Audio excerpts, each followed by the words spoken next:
Hey guys, welcome back to the channel. I'm Smurfslaps, and today I wanted to talk about how we went from these kinds of miniatures to these over the last 40 years of Warhammer 40K. Now, to make it clear, I'm not standing here crapping on Games Workshop for their decision to move from less expensive materials, but I do think that we have lost something in the last 40 years, changing away from the metal miniatures to the modern day plastic ones. That isn't to say that plastic miniatures have never been around. They just weren't the best sort back when we were collecting them in the late 90s and the early 2000s. Let's get into it. So to give you a bit of background, metal miniatures in Warhammer 40k have been around since its inception in 1987. Now, back in the 80s and the 90s, these models were made with lead-based metals, so they were toxic and were quite harmful, but they were still very good quality and they were still well revered within the community. Now, one of the beauties of having metal miniatures back in the 90s and the 2000s was that they looked better in terms of quality and feel than their plastic counterparts. Now, the example I'm going to show you here, apologies for the paint because I am currently restoring him, is a 1992 Terminator Armored Space Marine. For context, that is only 5 years after Warhammer 40k's inception. As a comparative, I will show you this 1999 Space Marines Terminator. As you can see, there is a difference in terms of density and quality. Now, I am currently restoring all of my metal miniatures, and my metal miniatures will be displayed on my TikTok and my Instagram profiles when I finish them. For me, the modern day setting with the plastic miniatures takes something away from the game. For me, the miniatures need to be that better.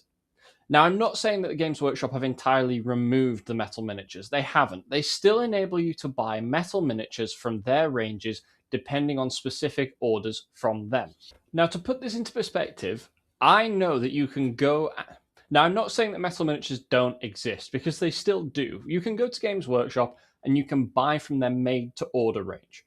Now, on screen, you guys will be able to see the classic heroes of the Ultramarines from the made-to-order series that Games Workshop offers. The brilliance of these models is they are so compact and so well made that they make... Now, the beauty of these models is they're very well made, so they justify the price. Now, with Games Workshop in the UK, those models are £74 fully made. As it stands today, that is a lot more money for 5 models than it is from any of the plastic ranges. However, what you're getting is not just nostalgia. You're getting a sense of quality. You're getting a product that when you pick it up has weight and real density to it. Not to mention, these models look incredibly cool. One of the beauties of having metal miniatures is that they are really, really well made. When you pick them up, you look at them, you know that you've got quality in your hands, and they don't break easily either. So you can drop them, they can fall off a table, they can get squished in a box. It doesn't break them. Plastic miniatures, on the other hand, do break easily. If you've got a clumsy roommate or you found yourself putting them into a tight and compact space, there's no guarantee that they're going to come out of it unharmed. Now, my miniatures have been sat in a box for nearly 13 years, and that's a tragedy.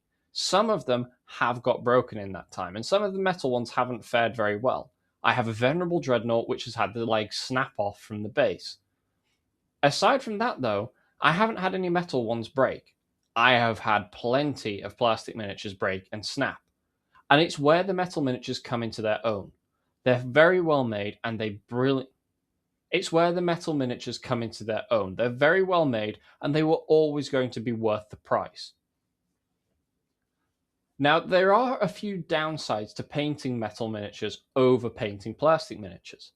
For example, you've got the fact that when you paint plastic miniatures, you need a very thin layer of primer to be able to paint them. Sometimes you don't even need to prime the plastic at all. Because of the way that the material works, the paint adheres very easily and very quickly. With metal miniatures, the paint doesn't adhere that well. It's a constant struggle to prime, prep, and paint. Now, I will show you a collection of some of my metal miniatures on the screen throughout this video. And you'll be able to see some of these were painted by me, some of them were painted by other people and bought secondhand by myself years ago. The quality oozing from them is incredible, and it gives you something that you can't get with plastic miniatures nowadays. But there is a drawback again to the painting of these miniatures, which is that it's far harder to paint them. They're sharper, they're more angular. When you run a brush across them, there is a serious risk of the bristles snagging and breaking. It makes it much more difficult to actually paint these models because you lose bristles and accuracy of paint as you go along. Now, there are those out there who would say, well, you can paint them in sections and put them together. Yes, you can, but that defeats the purpose of being able to paint a model once you've assembled it, once you've figured out where all the tiny little pieces go, and being able to paint intricate bits on there as you make them whole. Now, the biggest reason for getting rid of metal miniatures has got to be cost. Plastic is simply far cheaper and far more cost effective to work with, not to mention when you're building and manufacturing models, it's far easier on the manufacturing process. It still doesn't take away from the fact, though, that I still feel a sense of loss when I go into a Games Workshop store and the miniatures that are sold on their own aren't these dense little metal characters. And that used to be the way of it. My old miniature store, before it closed down back in 2021, used to sell the metal miniatures on their own in individual boxes.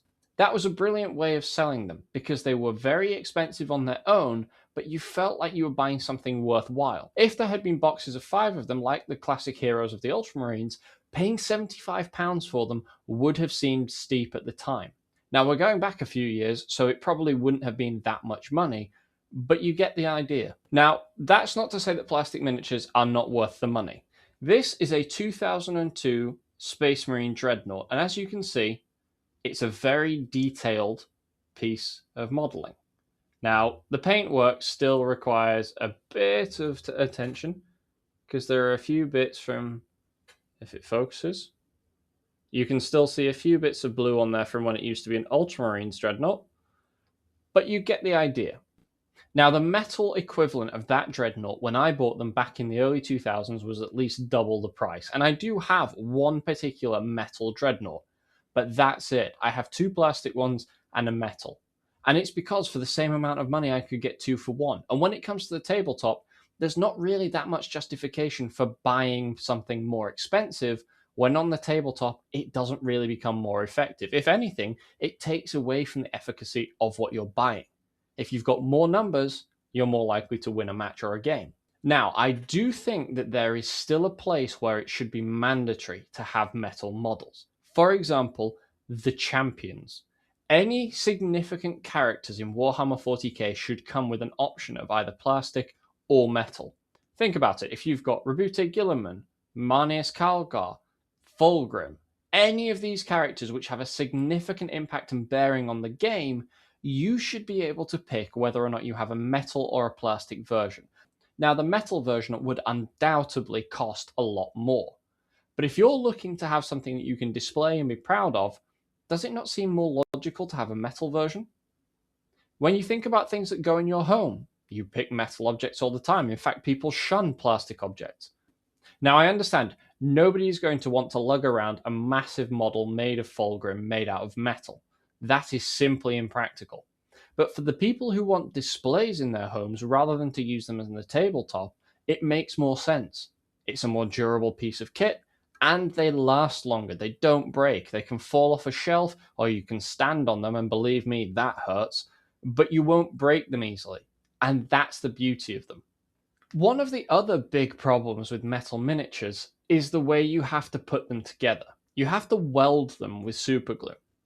One of these Custodes was very, very easy to put together. You get a piece of plastic glue, which costs about £4 in the UK, and they stick together perfectly fine. You get one of these metal miniatures, and you have to superglue them, because if you don't, they fall apart. They don't stick together. The arms are too heavy. The equipment is too heavy. If you don't stick them to the stands properly, they fall over. They fall out of their stands. They come apart. Another part of this, which is really cool, are the bases. Now on there, it states the year, and it's not the clearest on screen, but that says 1992. I do have some earlier models. I've got some 1987 Space Marines. They're made out of plastic because metal ones are probably a collector's item now. But the older the model gets, the more nostalgic it is. The more basic, but a lot of people are looking for that now. Now, as you can see from that Terminator, it's a 1992 model. Very old, which is saying something because it's only 3 years older than me, but very much nostalgic. And that, to me, is one of the biggest draws of Warhammer 40k. It's a nostalgic way of looking at things. It's a game made back in a better time for a people who are more carefree. And realistically, the metal miniatures give you that. They give you that ability to sit there and say, wow, this is how good it was back then. In my eyes, it's a really good bit of nostalgia. I won't have to worry about this breaking if it falls off a shelf. I won't have to worry about it warping or dissolving with age. I don't have to worry about things like that because the metal miniatures were built to last. And in my eyes, it's a piece of history. I have dozens of metal miniatures.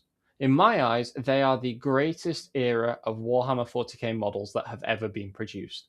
But that's just my opinion, guys. If you enjoy this kind of content, don't forget to hit the like button, subscribe for more Warhammer 40k logic and reviews, and comment down below. Have you guys got any metal miniatures? Do you think that they were a good investment at the time? Or do you prefer the less hassle and the easier to paint details of the new plastic models?